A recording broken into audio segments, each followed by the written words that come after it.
दोस्तों, अमेरिका ने ईरान और इजराइल के बीच सीजफायर समझौते का ऐलान किया। इंपॉर्टेंट चीज ये नहीं है, इंपॉर्टेंट ये है कि इस सीजफायर पर इजराइल का अब तक कोई रिएक्शन नहीं आया है, तो दूसरी तरफ ईरान ने इसे सिरे से नकार दिया है। और दूसरी सबसे महत्वपूर्ण ध्यान देने वाली बात यह है कि अमेरिका ने ये तब किया जब इसके कुछ घंटे पहले ही ईरान ने कतर के अमेरिकी एयरबेस पर एक बड़ा हमला किया था। वही ट्रंप के इस दावे के बाद कि ईरान और इजराइल सीजफायर समझौते पर सहमत हो गए हैं, ईरान के विदेश मंत्री सईद अब्बास अरागची ने एक्स पर एक पोस्ट किया जिसमें उन्होंने कहा कि अभी तक किसी भी युद्ध विराम या सैन्य अभियानों की समाप्ति पर कोई समझौता नहीं हुआ है। तो दूसरी तरफ इजराइल की तरफ से इस पर अब तक कोई आधिकारिक बयान नहीं दिया गया है। दरअसल दोस्तों, ईरान ने कतर में स्थित अमेरिकी एयरबेस पर 23 जून को मिसाइलों की बौछार कर दी। यह हमला शनिवार को ईरान में परमाणु विकास सुविधाओं पर अमेरिकी B-2 बमवर्षक विमानों और क्रूज मिसाइलों के हमले के जवाब में दिया गया। और इस बात की जानकारी कि ईरान कतर में स्थित अमेरिकी एयरबेस पर हमला करने जा रहा है, स्वयं ईरान ने कतर को पहले ही इस बात से अवगत करा दिया था कि देखो, हम आप पर हमला करने जा रहे हैं, लेकिन ये हमला आप पर नहीं है, हमला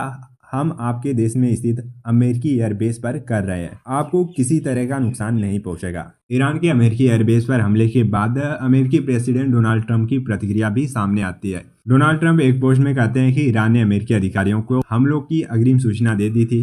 ट्रंप ने कहा कि ईरान ने आधिकारिक तौर पर बहुत ही कमजोर प्रतिक्रिया के साथ उनके परमाणु प्रतिष्ठानों को नष्ट करने का जवाब दिया है, जिसकी हमें उम्मीद थी और हमने बहुत ही प्रभावी ढंग से इसका जवाब दिया है। आगे ट्रंप कहते हैं कि मैं ईरान को हमें पहले सूचना देने के लिए धन्यवाद देना चाहता हूँ, जिससे किसी की जान नहीं गई और कोई घायल भी नहीं हुआ। मीडिया रिपोर्ट्स के अनुसार ईरान की अमेरिकी एयरबेस पर हमले के बाद से स्थिति तनावपूर्ण है, लेकिन अमेरिका और ईरान दोनों ही इसे और बड़ा करने से बच रहे हैं। क्या हमला करने से पहले ये सूचना दे देना कि हम अमेरिकी एयरबेस पर हमला करने जा रहे हैं, इसके पीछे का रीजन क्या हो सकता है? आपको क्या लगता है? कमेंट में हमें जरूर बताएं। और अगर अभी तक आपने हमारे चैनल को सब्सक्राइब नहीं किया है तो चैनल को सब्सक्राइब कर लें और बेल नोटिफिकेशन को ऑल पर प्रेस कर लें।